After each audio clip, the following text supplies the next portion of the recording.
Vancouver Public Library, and I'm glad that you're with us. I'm excited about tonight's program, and our guest is called Anyone Can Invest, and we're with Jason from JMac Investing. I did want to read a disclaimer really quick. The program tonight is for informational purposes only. Anything mentioned in tonight's program should not be considered an endorsement, nor should it be considered financial or investment advice. I'm really excited about tonight's program. I've encouraged a lot of people to watch that maybe are not in the stock market.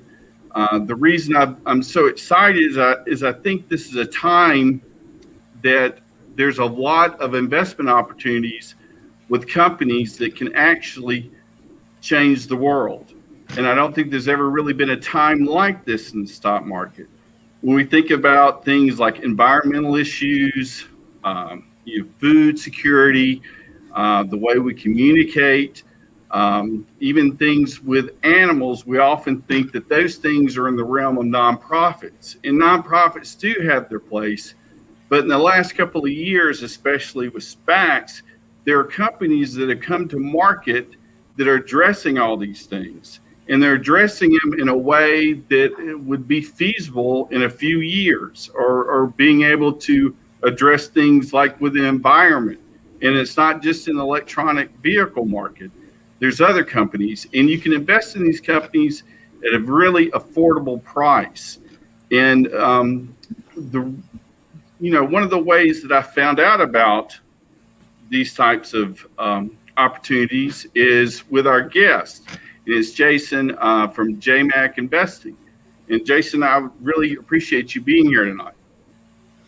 Very, very much honored to be here, and real glad to meet you and talk to your audience here at Hoover Public Library. It's a pretty cool thing.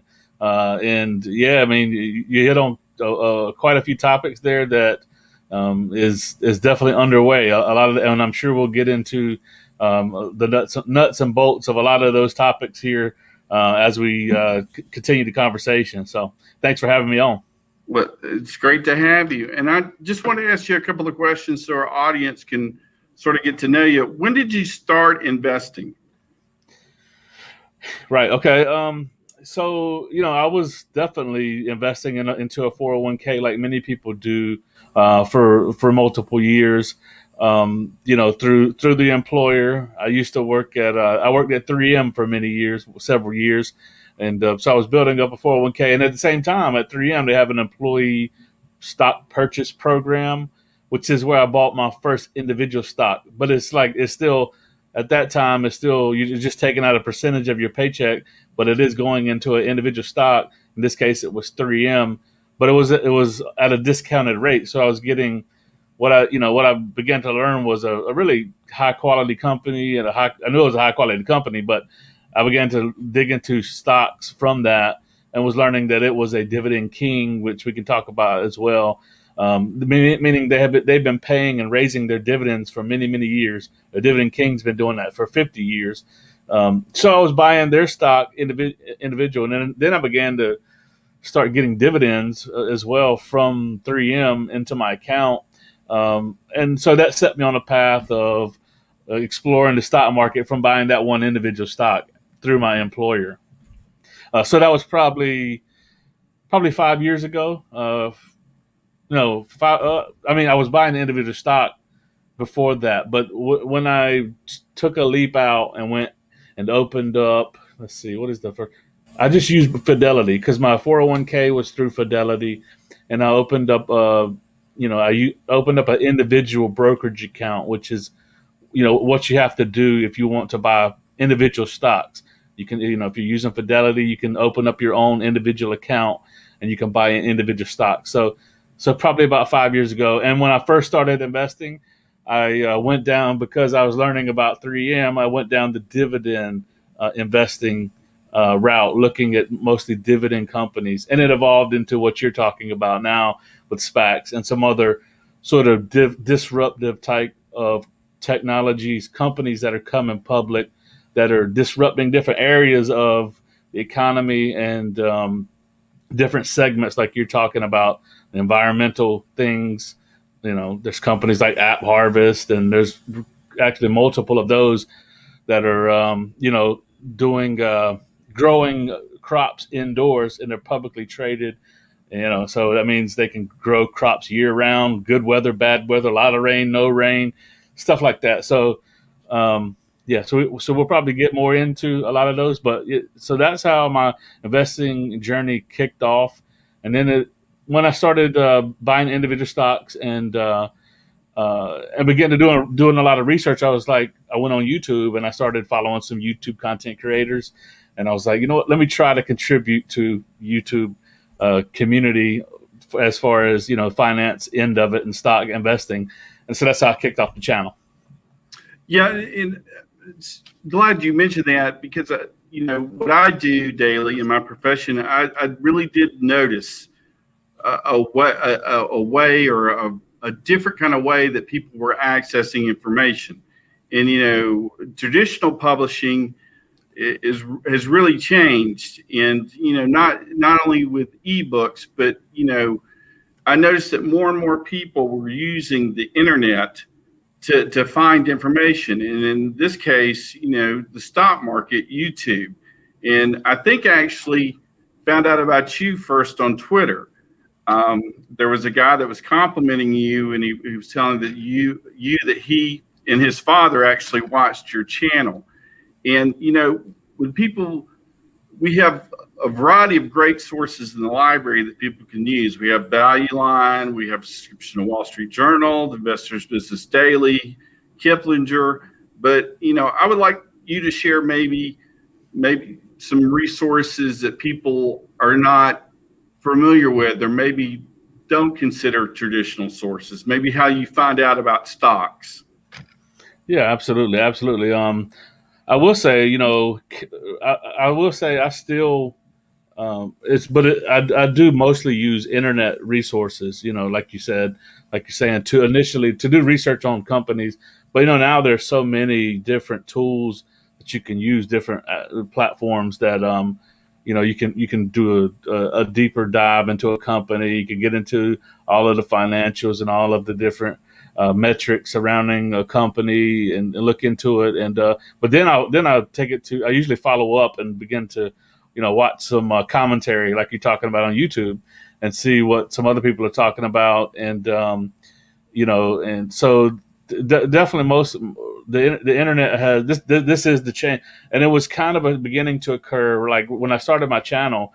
When I started my YouTube channel, I think it's been about 2.5 years. A lot of these brokerages where you can, like where I was saying, you can open up an individual account to invest in individual stocks. It was still at the place where a lot of those still charged, commission fees, right? Fidelity still did. Mm-hmm. TD Ameritrade still did. All of them mostly did. Robinhood was the only one that didn't. And then M1 Finance is another brokerage app that opened up, and they didn't have any fees. And then through the course of time, Fidelity dropped their fees, and Charles Schwab did, and I will say also, most of these brokers, they also have online resources, pretty good tools too, that you can do research into stocks as well. And so I like to use it all, but really kind of, man, what investing in individual stocks. Okay, here's the kicker. Like, here's kind of what the rubber meets the road. Like, so there's ETFs, which are there's ETFs and mutual funds. I know you want to talk about those a little bit. And there's just like, if you invested into a 401k, you're basically picking mutual funds, which are pools of investors that are pooling money into different baskets of stocks, and then you don't even know behind the scenes. A lot of times you don't even know what they're all investing into, but it's that's a way that you can pick. But when you set up your 401k and you pick a few different areas, you say I want to invest in U.S. stocks and Chinese stocks or Asian stocks and bonds, and what I mean. When you're doing that, they're actually behind the scenes. They're investing in the mutual funds. They're investing into indexes or funds, right? And then for the individual investor, you can invest into ETFs in these same brokerage accounts in the individual account. like Robinhood or Fidelity or M1 Finance. You can invest into ETFs, right? So, long story short, if if you don't if you're not spending the time and doing the research into individual stocks, you're likely better off to invest into ETFs or mutual funds. And so what I wanted to do when I started individual stock picking and investing in the individual stocks is, if I'm going to do this, I need to outperform the broad indexes, So that was my goal, because if not, then I'll just invest in ETFs, right? Mhm. So I always look for the performance of a stock. I want it to be outperforming the indexes, right? Um, so that's why I use tools. There's some tools. I think we may pull up one tonight. It allows you to back test stocks, and you can see their performance over the course of time. And you could put it up against an index and say, is this stock outperforming the indexes, right? So I would say I use that always. That's kind of my first indicator if I'm going to be interested in a stock, along with some fundamental, basically, some people overcomplicate the stock market, right? Mhm. because I try to use some common sense principles when looking at stocks. Okay, here's a couple of nuggets for you. Is this company involved in sectors or segments of the economy in the market that is growing, or is it in sectors or segments of the economy that are in decline, right? No matter what the past performance says, because if the past performance says it was an outperformer, but it looks like in the future there's a good chance, unless they make a change of course, that they may slow down and go into decline, then that will be, kind of a red flag to not invest in that company. But if the past performance looks is beating the indexes, and then it does have the potential, because of just common sense, like they're in an area, technology, or some different area that is growing and expanding, then you know what? Put all of these, like, just common sense principles together with fundamental analysis, or looking at performance, looking at the different metrics of a stock. See what I'm saying? So, Mhm. but now if you go on something like you said, like Wall Street Journal or CNBC, they're throwing out these big, a stock terminology, and you're getting lost, and you're like, this ain't for me. Well, that's not necessarily the case. It could be for you. Those guys are just, they have, finance backgrounds and finance degrees, and they see it through their lens of their background. Well, anyone can invest. That's the slogan of my channel. If you're willing to take the time to do the research and dig into, and then on top of it, also use the God-given common sense. Yeah, and that's what I tell people, and what I appreciate about your channel is because you're actually, giving people a foundation which to pivot and do their own research. And I tell people all the time, it's really easy nowadays to research a company, because we have people like you that are actually doing all the work. I mean, it's the beginning of your research. You lay the foundation for people. And I think this might be a good time to pivot. We were going to talk about a few stocks, and a tool that you use to back test. And Connor, has he been given permission to do the screen? There you go. Okay, Yeah. so Go ahead. no, what is this called, and what does it do?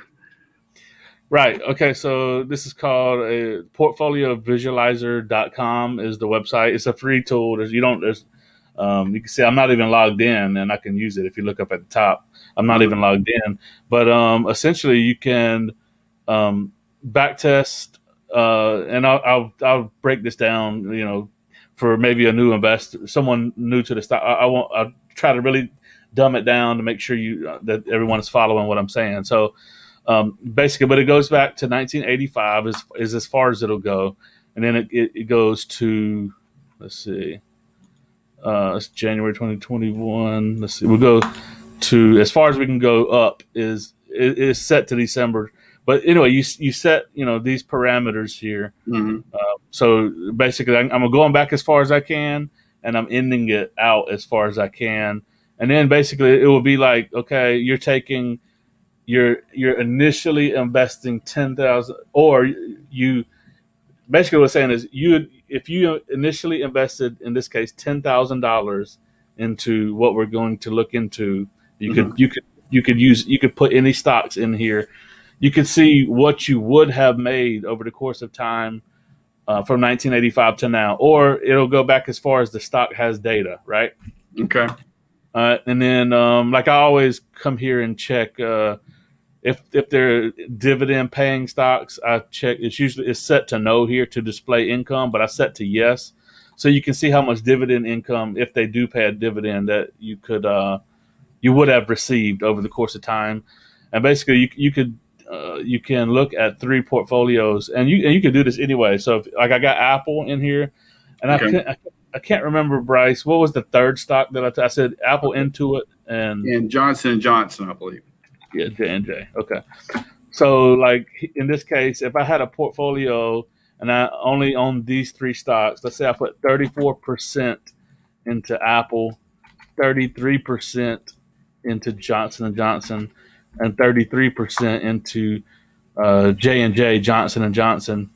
So that gives me 100%. So that's a portfolio. So I put $3,300 into Johnson & Johnson, $3,300 into Intuit, and $3,400 into Apple. Okay. And then you just click analyze. And like I said, this is where I get a visualization of this investment. So this goes back to it'll tell you too what is the earliest. So Intuit only goes back to April 93. So they're all going to stop at April 93. So you get the full picture, right? I gotcha. Basically what this is saying is in April 93, you invested $10,000 into these 3 stocks. That's when it started. And then here we are today, and it goes through June, the completed most recent completed month of data. So this is between April 93 and June 2021. Check it out. If with that little bit of an investment, check this out. This will blow most people's minds. If you would have invested into these 3 companies and you just kept reinvesting the dividends paid from, because all 3 of these do pay a dividend, your balance will be $4,336,254 since 1993. And that's really not that long. That's 20, what is that? 30 years almost, right? Or 28. Isn't that unbelievable? We didn't discuss this before we talked, but I'm sort of blown away about this. Okay, so how much money did you invest? It breaks it down right here for you. It says, so your initial balance, you invested 10 grand. That's it. And your final balance right now is 4 million. But because these are companies that I'm talking about that are outperforming companies, and they have produced almost a 24% annual return on your investment. So CAGR, that means compound annual growth rate. The biggest drawdown it had was 1 year it went down, or at one point it went down 38%. 1 year it went up 106%. So that's the thing about the stock market. It doesn't go in a straight line. You can see the movements. I mean, and you can, if I hover over it, like at this point you had 24,000. It went all the way back down to 15,000. This is when a lot of times people sell. But if you were to just either throw more at it during a downturn or keep reinvesting dividends. I'll show you dividends in a second here. But there's volatility. You hear that term a lot. Volatility means the ups and downs of the stock market. But isn't that pretty impressive? These 3 companies. Okay, before we go too far, then I'll put one more. A lot of people know about the S&P 500. You hear it all the time. Mm-hmm. Now we'll compare this portfolio of individual stocks versus. This is kind of an unfair advantage because I know these stocks, right? So yeah, this is, but here we'll look at, and then so the blue line is our 3 stock portfolio. The red line is the S&P 500. So the S&P 500 is still a fabulous return on $10,000. you turn 10,000 into 160,000 in 28 years, right? So, I mean, that's nothing at all to shake a stick at. It's a 10% annual return. Mm. But you see, but if you can find companies that are outperformers, this is the kind of performance you can have. Now, if Apple is the anomaly, and well, really Apple and Intuit are the ones that are really outperformers in these three stocks. Doesn't mean they're going to continue this rapid pace of outperformance, but because of the innovation that they were a part of, so Intuit owns QuickBooks and quite a few different financial platforms that a lot of people use on a daily basis, and it's just growing on a regular. Okay, and then we'll go down here to this is the income. This will blow your mind too, because you only at this point, like I said, with this particular portfolio visualizer, you're not putting any more money in. You're just taking your 10 grand and you're letting it do its thing and letting it reinvest dividends, right? Mm-hmm. So see, some of these companies barely paid any dividends in the beginning. Like Apple started just somewhere in this area. But you look at this. You're starting to get into the portfolio income from dividends.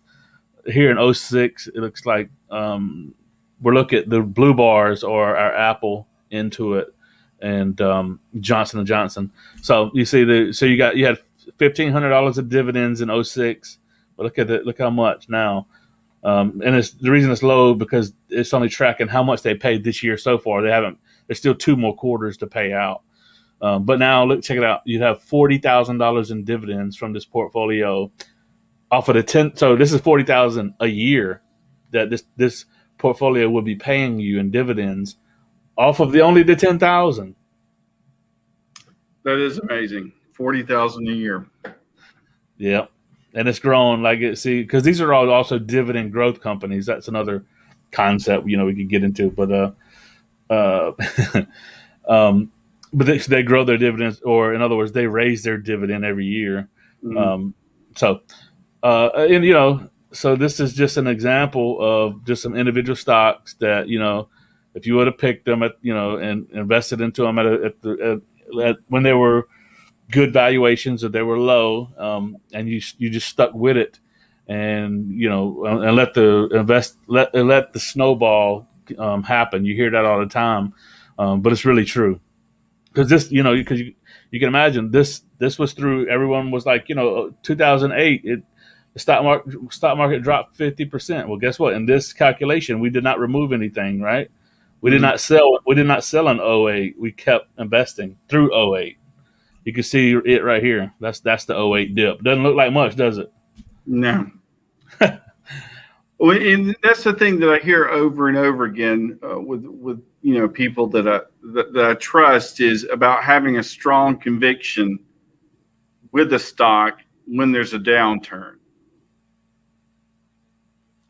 Yeah, for sure. Because if you now, let's say if you are using say some YouTubers, and I mean, listen, I say that because this is what I do too, right? I mean, I talk about companies that I'm learning about. Sometimes I learn about a company and I'm intrigued about it and I like it, and I'll make a video about it. But guess what? Then it could be sometime down the line I change my mind on it and I see something else I don't like about it, right? So, but this is why, as you alluded to, everyone should really make sure that they've done enough research that they know and understand the company. When we're dealing with individual stocks that you believe in and you have done the research and you feel confident in its future, because when the rubber does meet the road and there is a downturn and there's a big sell-off, like you said, the temptation is to, oh my God, I'm gonna lose all my money, sell it. Well, if it's a company you believe in, that will be the time to say, not oh my God, it's going down, I'm gonna sell it. It's gonna be like, your response would be, oh my gosh, this is an opportunity. I'm not gonna sell it. I'm gonna buy more of it because it's a whole lot. It's about whatever the percentage is, a 30% discount right now, or it's a 40% discount. If you believe in the companies that you're holding, then you could, you would be more apt to at least hold it, but potentially even buy more in a downturn. Yep, I understand. I understand what you're saying. Um, I wanted to talk to you about a couple of things that I've heard people mention, and I think this sort of goes into what we were just talking about. When people talk about a company's moat, and I did not know what this meant when I first started seeing the word used. And if you just could explain to everyone what a moat means. Yeah, I mean, like Warren Buffett. Many people are familiar with him. And his partner Charlie Munger. They typically use it quite a bit. It's they say I only invest in companies that have moats. In other words, like he kind of alludes to like Coke, Coca-Cola, because there's only like a couple people in the world that own the recipe to Coke. You know what I mean? And it's distributed in every continent and every country across the globe, and they've been able to even adapt as people are looking for healthier options, and they start pivoting their distribution to healthier options, and it's like nothing slows them down because their reach and their network and their like distribution infrastructure is so big and is so intact and so is in place and is in place so strong that hardly anybody could break into it and get to the level where they are. Most times what happens is if some competitors do come along and they have some innovation or something like that in the beverage industry, Pepsi or Coke wind up acquiring them and buying them, right? Mm-hmm. So that's what a moat is. It's like we could almost like go on a limb and almost call it a monopoly, but it's not really a monopoly because there are other players that are coming up and there are other innovation going on in the same sector. But end of the day, those guys have the capital to acquire companies and keep them from becoming competition. They just become another asset to add to their own bag. Amazon's becoming that, right? Mm-hmm. I mean, you look at their infrastructure with. Have you ever seen one of the processing facilities? They're regional now. They're like in every couple hundred miles. Amazon's got these. It's hundreds of yards of facilities where where you wonder how can I get 2-day shipping or 1-day shipping on so many products, because they have like these regional fulfillment centers, and they put them up where they're within 100 miles basically of everybody with a lot of their fulfillment centers, and so their infrastructure is getting so big in place that I don't see how anyone in e-commerce can really compete with Amazon. You know what I mean? So mm-hmm.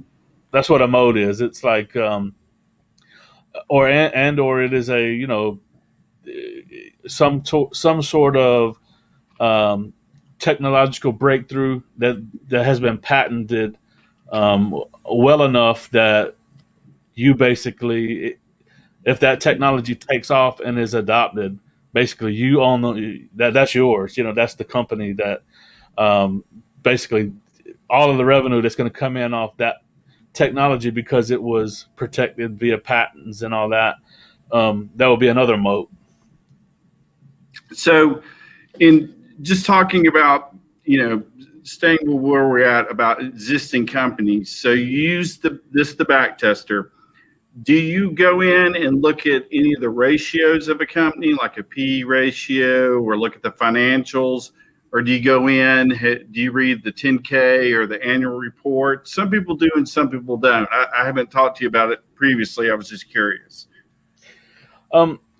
Usually when I am doing a deeper dive into a company, I don't know if I necessarily go and read all of the S1 filings, so with publicly traded companies, for anyone not knowing what he's talking about a 10K, they're all publicly traded companies have to put out filings or documents that basically disclose everything about the company and all of the warnings and potential things that could go wrong. They have to disclaim and disclose all of that and all that effort. But at bare minimum, what I do is I go to their investor relations. All publicly traded companies have an investor relations website, and most of them have, at least you can get into their recent earnings, and the recent earnings will, you can even listen to the webcast, go back and listen to recent earnings. You can look into that. Most of them will have presentations about annual reports and stuff like that. If it's not in, like you said, the 10K form, a lot of them now are putting them into PDFs, like visualized representations. So I do that at least, and then I look at, like here's for instance, I got Apple pulled up here. This is seekingalpha.com. And I like this one because this is another free site. Anyone can use it. There's a paywall. You can get into a lot more stuff on this site with a paid subscription. But I think they provide enough for free that you can do a pretty good job of going over a company. But there's tons of articles. These are Seeking Alpha authors here. But then this news section is going to be stuff that's publicly released press releases and or earnings reports. This is where you would get into a lot of that stuff. And then, there's ratings and dividend grades and company profile. But like here, this is where you get into here's the revenue metrics. This does a good job of looking at it year over year. I mean, this is what you're looking for. Okay. Well, this is what I'm looking for. I could show you some stock charts that people talk about that they have invested in for many, many years, and they're in decline. It's opposite from this. So back in 2016, Apple had a revenue of $215 billion, and then you're just seeing it, grow and grow and grow. So these are estimates because the 2021 is not complete yet, but their revenue estimate this year is $355 billion. I mean, that's just about a 100% increase in 5 years. And then like here is the earnings per share. So I look at the earning. I actually if you go back up top here, if we go back up top and you click on the earnings tab. So all of these are tabs that you could go through and get metrics on, right? Mm-hmm. But this shows the actual numbers of the earnings. So you can see that their most recent earnings, they beat the earnings per share by 41 cents, and the revenue they beat the year over year revenue by 53%, so beat by $12 billion. So this is a $2 trillion company right now. So these numbers are going to be big and inflated, but this is what I look for and look at. Okay, check it out. So you see they're all green. Mm-hmm. That means every quarter, they're beating what Wall Street analysts put out numbers that say there's there's a lot of them that follow Apple, right? There's many, many, many analysts that put out revenue and EPS earnings estimates for this company. And these guys are beating the estimates quarter over quarter. Last time they missed was back in 2017. They missed the analyst estimates by like $180 million. But look, it was still a year over year beat. So yeah, really back to 2016 was the last where it wasn't a year over year earnings beat, and it was kind of flat on EPS. So I look at these, and then like also if it is a dividend paying company, I'll go to like this tab is the dividends, and I'll go to dividend history. And then I'll go like to the max, and then you can see. So if it's a dividend paying company, this is what you want to see. You want to see them growing the dividend as well. And so you can see the price and dividend history paid out. So yeah, I mean, these are the kind of things I look at with companies. And yeah, I mean, to your point, the PE is always on this particular site. It would be right here, just a 28. But so with those, with PE and some of the metrics that used to be a lot more prevalent, the reason I'm saying they used to be a lot more prevalent is because a lot of the companies that were, when a lot of the older stock books that were written it wasn't a time where like here's Apple, some of Apple's business model. Okay, a good percentage of it is hardware, is the iPhone, right? But what Mhm. is But iPhone is just a vehicle. I got one right here, right? It's a Mhm. vehicle for them to make money at just about everywhere you turn, right? They got, what do they got? They got the iTunes. They got, all of the apps that go onto it, and then they have if it's a monthly subscription that's signed up for, and all, they're getting a cut of everything from every app. So what I'm saying is there's expansive gross margins on companies these days. A lot of these tech companies and stuff, that when it was just steel companies, and when it was like a steel, or utility companies, and those price to earnings metrics matter much more in those kind of companies, because they're not doing margins. They don't have gross margins like companies like these. Does that make sense? Yeah, yeah, it does. And I never thought of it that way. Um, Yeah. I just want to stick with these companies before we go into SPACs and ask you a couple more questions. And I had not realized this when I first started investing, and it was a big mistake on my part, and that is averaging in. I had no clue how to do that, or what do you have a certain percentage that you go in with the stock and build over time instead of just investing everything at once? Yeah. So, how I typically do it is, like, once a stock comes on my radar, and then I'm interested in it. This is just me. I don't know about for everybody else, but I'm usually pretty excited about getting into it as quick as possible, Mhm. because it could go down, but it also could go up. But and there are others who are a lot more. This is where I differ from some other people, um, who create content and who are investors as well. They'll wait for the opportune time. They'll wait and they'll look at technical analysis. That's where you're looking at, like, the charts here, and The you're candle. like, Yeah. yeah, the candles, and you're studying those, like, that's your job. I don't do that, and do what I do is what you're talking about. I will sometimes, I've have learned more technical analysis over the course of time, and if it looks like it's really, really too hot right now, or in other words, if it looks like the stock is on a tear right now, and Mhm. it might be a little bit too high right now to buy in. I won't. But what you're talking about is a strategy where you find a stock that you like, you make an initial purchase, but you don't necessarily load up and completely spend all your money, or your investment money. Please don't spend all your money, on stocks right away anyway. But you buy, let's say you buy 100 shares to start with, Mhm. right? And then let's say the stock goes down 15%, 10%, or 15%.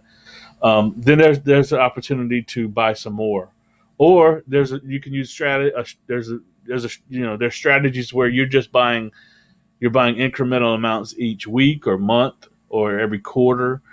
So there's a lot of different ways you can do it, and with those strategies, you're not really caring about what the price is from week to week, month to month. It's just a strategy of dollar cost averaging, which means you want to this company. Um, you're very confident in its future, that it's going to keep growing, right? Because why would you continue to put money into something that you didn't feel was going to be growing in the future? So that's the strategy, that you're building your position over the course of time. And I mean, that's a good strategy for everyday investors, or people with um, you know families, and bills to pay. No one can just throw all kinds of money into any investment, right? Most common people can't. So it's a fabulous strategy that you can utilize to your advantage in ups and downs in the market.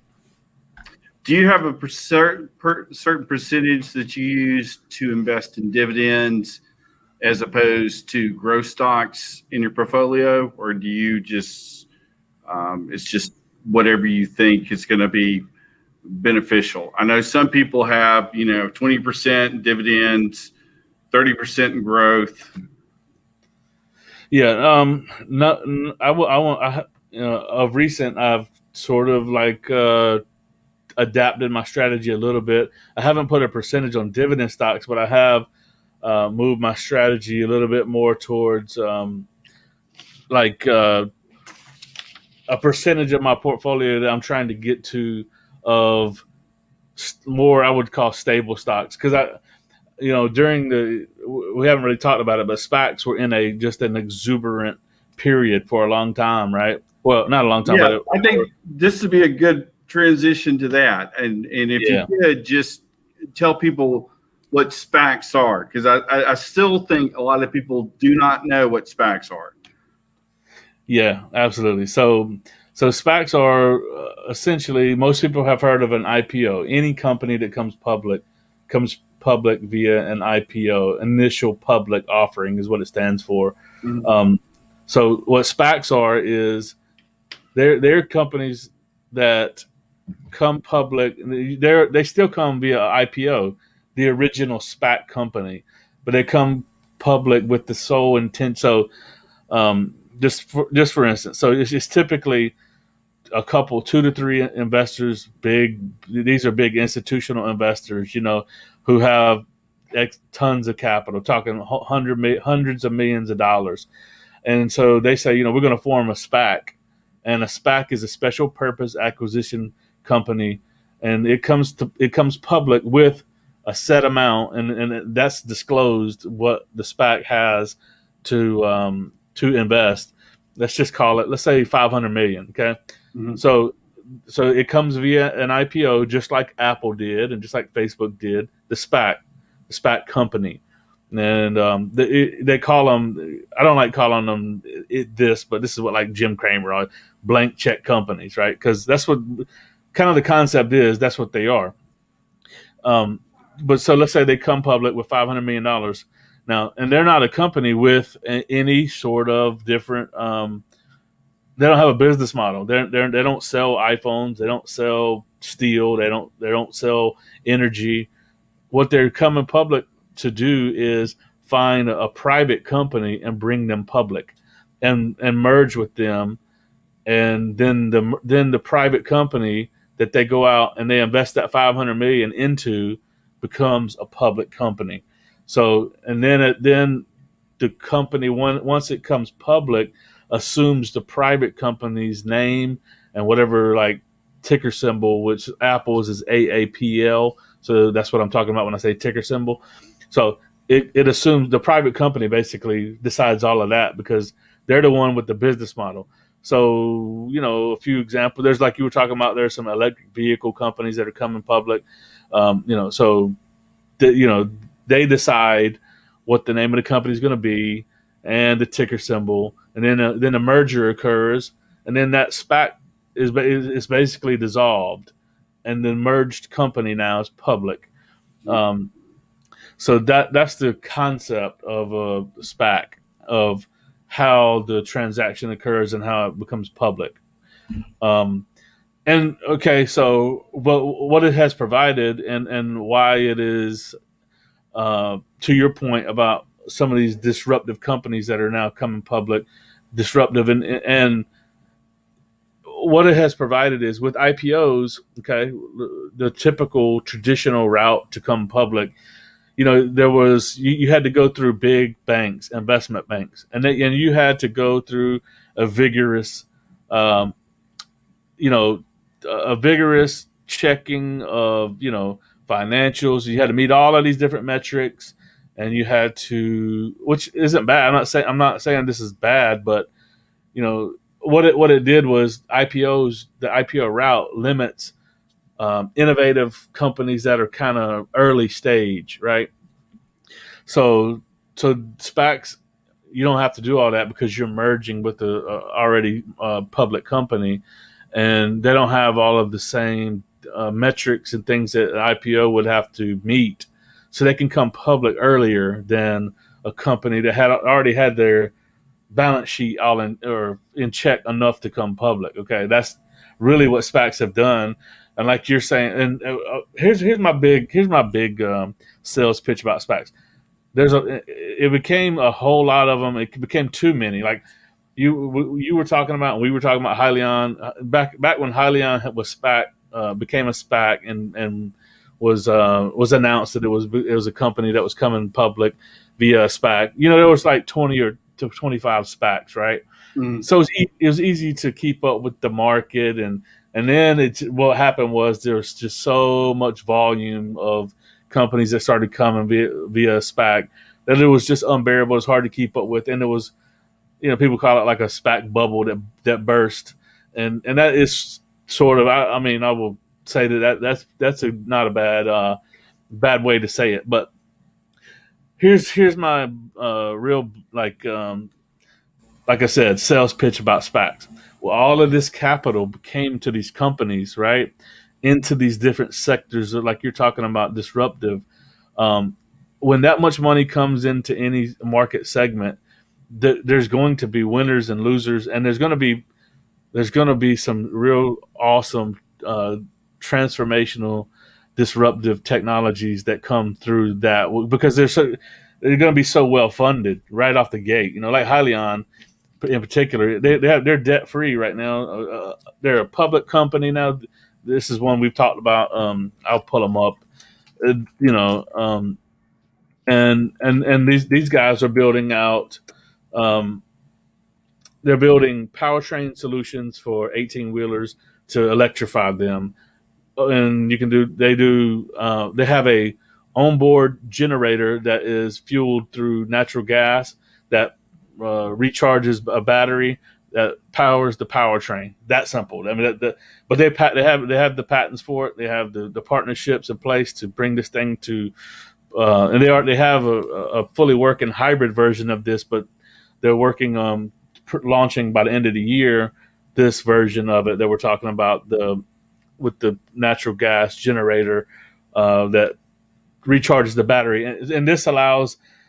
It has the same or more range than a diesel truck, right? So this is going to disrupt the over-the-road trucking industry. There's a lot of battery-powered solutions that are cropping up in the trucking industry, but those are going to be regional, 200, 300 miles. They're not going to work for long road trucking, and so this is a company that is debt-free because they got so much capital from a SPAC.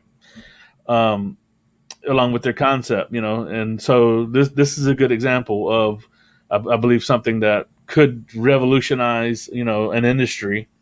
It is environmentally friendly. I don't know if people caught on to that. This is one of those companies that potentially can disrupt the industry and is environmentally friendly, and that's what I mentioned about. That's why I'm so excited. I don't think there's ever been a time that so many companies that have the ability to change a world like this particular one. Right. And yeah, absolutely. But you can see from the stock chart, man, you were talking offline, and it went up to just where it shouldn't have been. I mean, it shouldn't have been at $55. So a lot of people, this is what this kind of chart here is kind of where the bubble popped, right? Because this was too early for it to run that hard and go that high. And it's kind of just running sideways right now. I've been buying along the way here, dollar cost averaging and continuing to accumulate. But this is just one example. But so with SPACs, and it has slowed down. There was, like I said, this huge influx of them. It slowed way down. SEC, the governing body of the stock market, and finance, they stepped in and made a few tweaks to the process here about how SPACs operate, and it slowed down a while. And now, but to me personally, SPACs are going to come normal place now. They're going to be a part of the process. IPOs continue, but SPACs also continue. And then, like I said, my thing is these do require quite a bit more research. I think, because but if you can find some of these SPACs that are early stage, that are in transformational disruptive areas, and you can get into them right now at like prices like this, and you're willing to hold them through some of the volatility, you could be holding right here, something that could revolutionize the industry and eventually be like a Peterbilt, or you know different companies that are huge brand names, nationally or globally. Think about that. That's the kind of thing. So I mixed these in with my other apples, and Intuit, companies that and that's what I was saying. My strategy changed from moving from really really heavy into SPACs, and I did very well during the SPAC period. And it was a lot of learning during that period, but it was profit taking was a big part of it.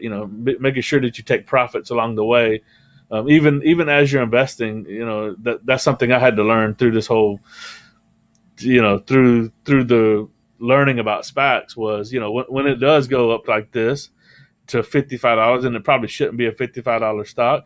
That's time to sell some of it. Not all of it. I didn't sell all my stock, but taking profits along the way here is a wise thing.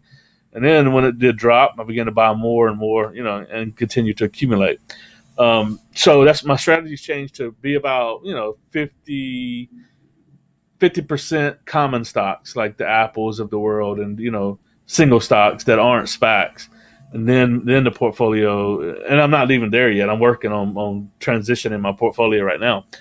But that's the goal, is to maybe have 30 to 40% of. It doesn't have to even just be SPACs. It could just be companies that are early stage, or that are kind of undiscovered, that are kind of has the potential to really break out and be real big gainers in the stock market. But that's why I'm doing it differently now, and only having a smaller percentage of my portfolio in those, because think about it, if 30% of my portfolio is in those, and a couple or several of those really do outperform, and they're 1,000% gains or 500% gainers over a 5-year period, they're going to wind up growing into a bigger position of my portfolio. So it's just a way to de-risk and make sure, because a lot of last year was just exuberant, too much. The gains were too easy last year in the stock market. So people came, they made money, and a lot of people lost a lot of money and they left. So you have to adapt and adjust with the market as it's moving.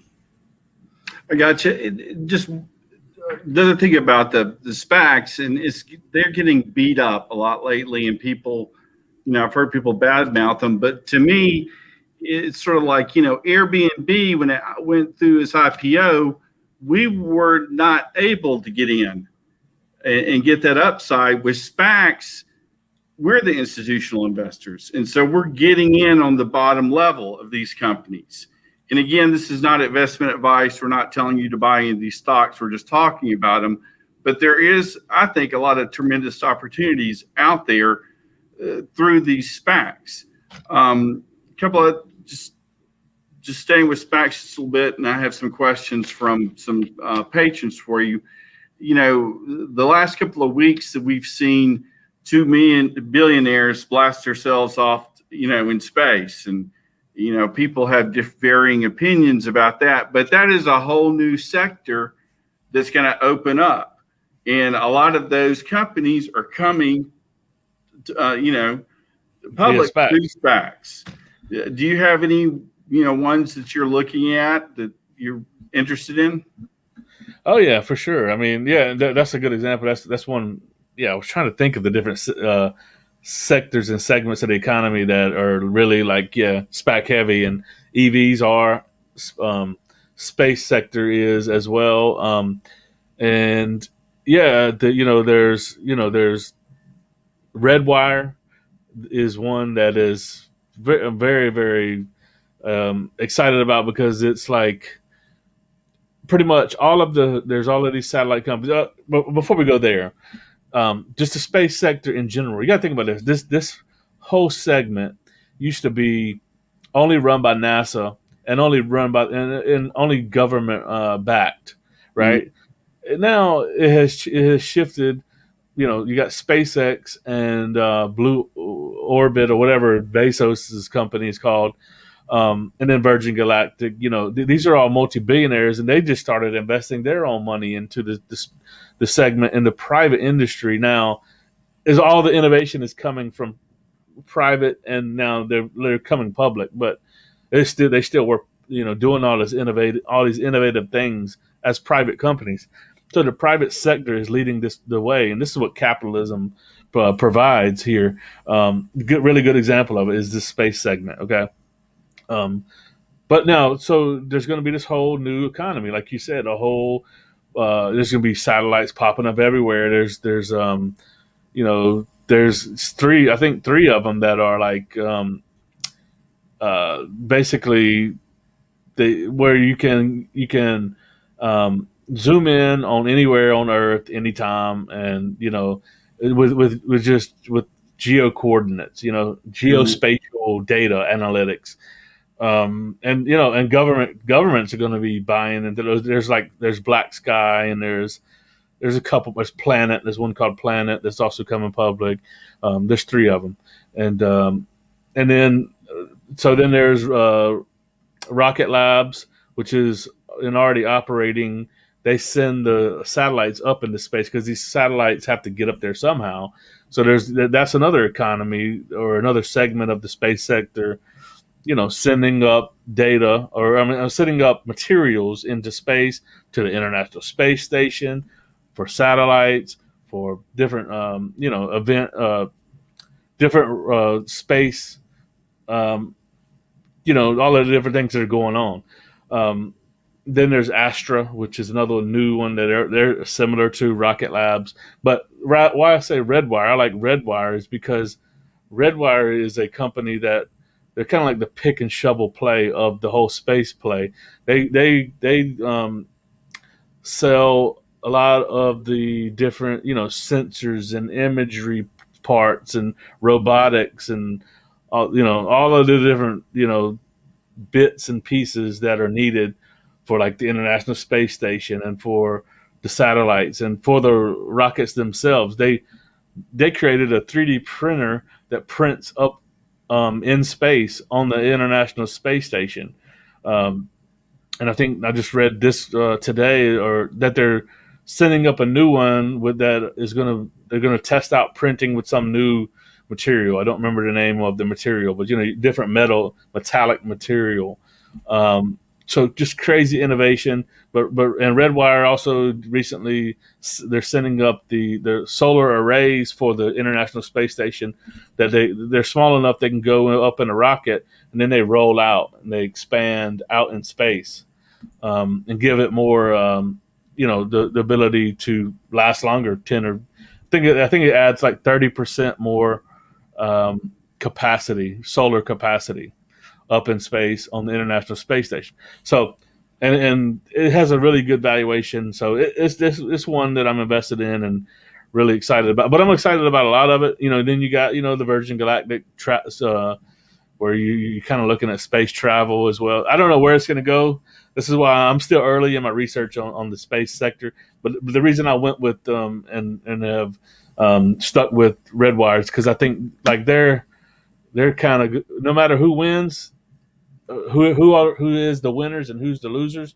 Mhm. Redwire is going to be a winner because they provide to them all. So that's what you call it, is pick and shovel. They're actually providing for all these other companies, and that's That's okay. I got you. It just another big sector is, and you mentioned, is 3D printing, and that's not just for houses. I don't think people really realize all the. I mean, a lot of the stuff is almost stuff you would think that was coming out of a science fiction novel or a movie that they're working on. Yeah, for sure. I mean, like there's several of them, and like the big ones that are coming public are ones that 3D metal print. A lot of people still think, when they think of 3D printers, they just think of the little plastic ones that can print, a little toy for a kid or something like that. But these aren't like that. These are, so here's my thing. Here's kind of the way I talk about it, and the way I think about it is like these metal fabricators, okay, that are in every city, all across every state, every county, every county probably has at least one or several metal fabricator shops, right? That just Mhm. they can build custom parts for a plant that breaks down, right? Mhm. How are those guys going to stay relevant um, and stay in business? Basically, they're probably going to have to buy one of these metal 3D printers eventually in every shop, in every county, in every state, because these things are going to CAD or whatever the programs that you use to to create precision parts. Um, you can just spin those up on a computer program, click a button, boom, the metal 3D printer uh, spits out the part, bam, you're done. Um, but they sell them small enough units where like you could have it in your shop, and then that way it's not going to necessarily close down these metal fabricators unless someone just doesn't move with the times, right? Mhm. Um, but those are going to probably overtake metal fabricators. But they'll have them in their shops probably eventually. That's where I see it going. And then not only that, it'll be like when all of these big companies are prototyping parts. All of these aircraft companies, all of the even plants and manufacturing companies. They'll have a lot of these 3D printers, metal 3D printers to prototype stuff out, um, and some are trying to say that they're moving to the place where manufacturing can run through 3D metal printers. I don't think we're there yet. It sounds like that could be a progression of it as well, where you're using a 3D printer metal machine to just boom boom spit out parts. But I don't think it's quite there yet. So, a couple more questions on SPACs, and I'll get to some questions that some patrons have asked. So, when you're researching SPACs, how do you research it? It's not like researching a regular company like Apple, right? Yeah, right. Yeah, I mean, I actually did a video on how to research SPACs, and I think it still stands true. It's like the thing is, you gotta really, honestly, to really do deep research, you kind of gotta wait for it to be announced, like the Mm-hmm. day of. I mean, you can do some behind the scenes initial research of a company that might go public via a SPAC, but you really can't get the financials of a company until when they announce when a SPAC uh, blank check SPAC announces and says we're we're gonna merge and our target is this metal 3D printing company, for example. We were just talking about it. That very day, they drop a definitive agreement. It'll be a press release. Mm-hmm. It'll tell you how much they're investing into the company and what they are evaluating the company at. All that stuff is important. You need to check that out and make sure it's not overvalued. And then there's an investor presentation that is provided the same day, and in that investor presentation, there will be information about the projections of the company, the previous financials of the company, and then they'll pretty much it's a sales pitch, right? So you got to kind of take it with a grain of salt, but that's where you get a lot of your initial information, and then you sort of this is why I say it's research intensive, it's research heavy because then me personally I take it to like I go out and read as much about the company, read prior, different acquisitions or different things that they've done through the past. Read about the CEO, read about the board members, read about go on their social medias and see what kind of social media presence they have. See if they're if they got if they got 100 Twitter followers or 100 followers on Facebook. No one knows about the company, so it might be a company that it's going to take a while for it to get some traction in the public space because no one knows about it. You know what I mean? Mm-hmm. So it's those different kind of factors that me personally, I look into when researching a SPAC. So it's a lot different than typical publicly traded companies, because typical publicly traded companies are big brands or well known.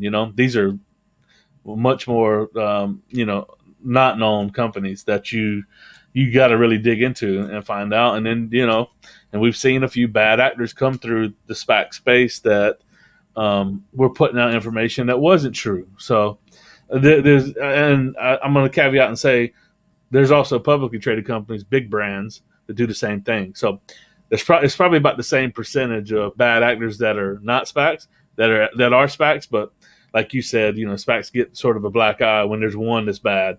I mean, because we've had I don't know 1,000 probably come public, and there's been like 3 that have been pretty much came out and said they fabricating some stuff, fabricating information.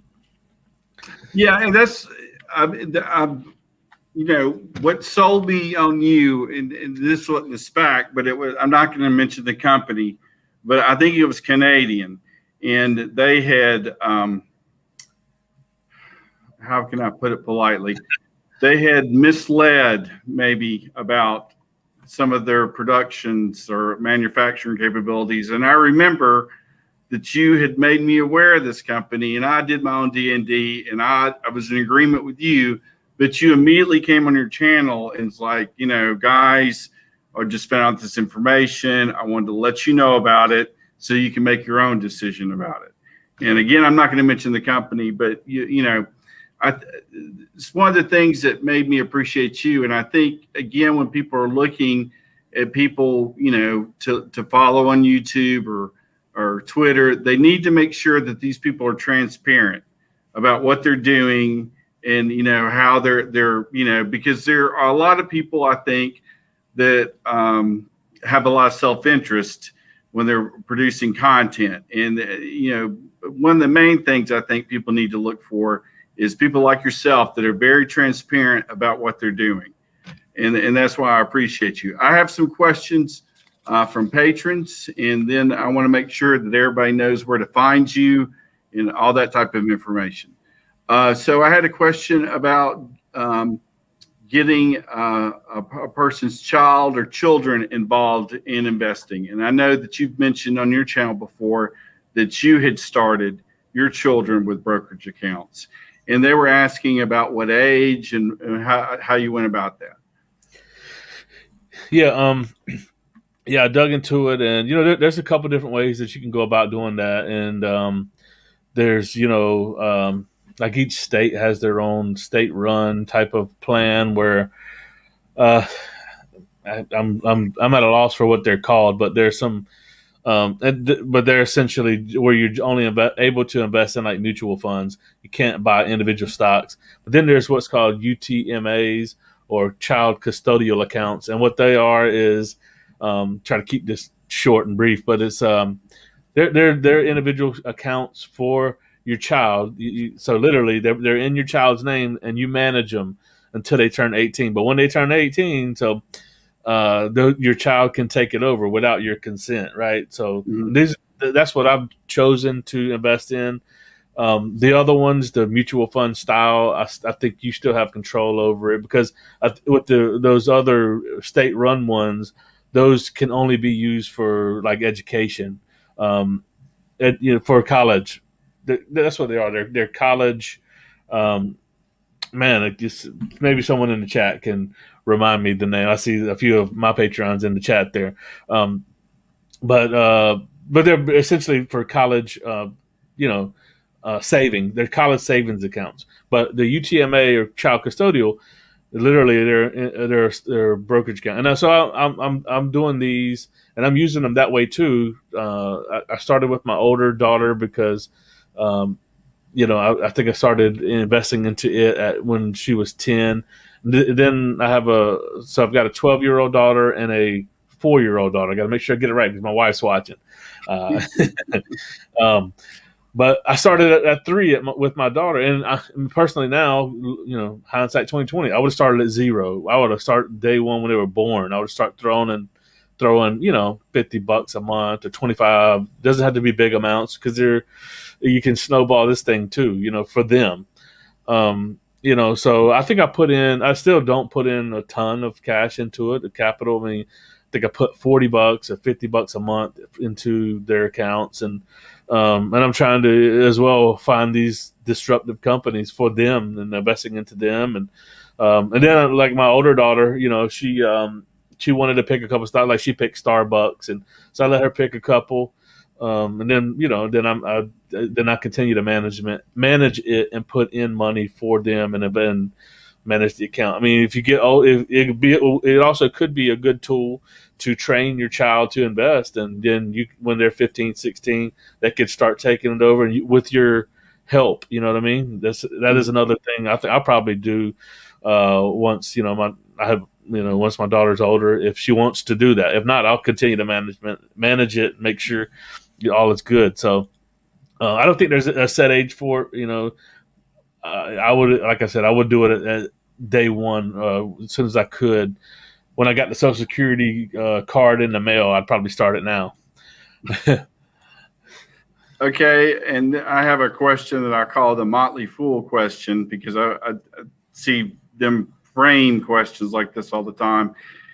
If I have $3,000, where would you put it, or how would you invest it?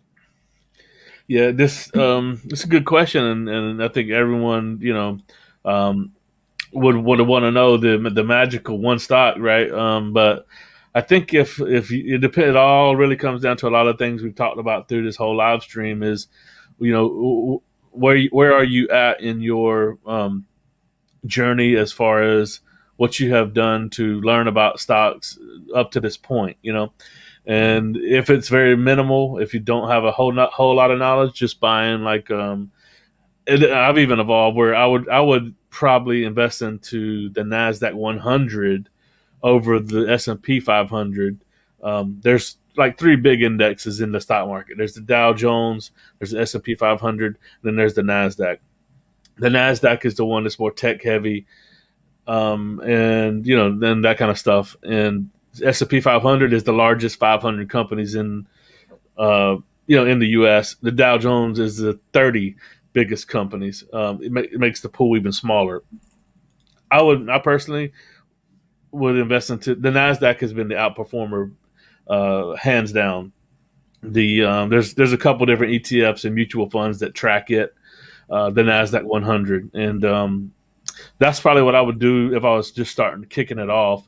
And then as you evolved and you learn and grow, you could convert some of that over to individual stocks. But I wouldn't encourage brand new investors to invest in individual stocks without some experience. And you know what though, a lot of investing is trial and error, learning from your mistakes. So.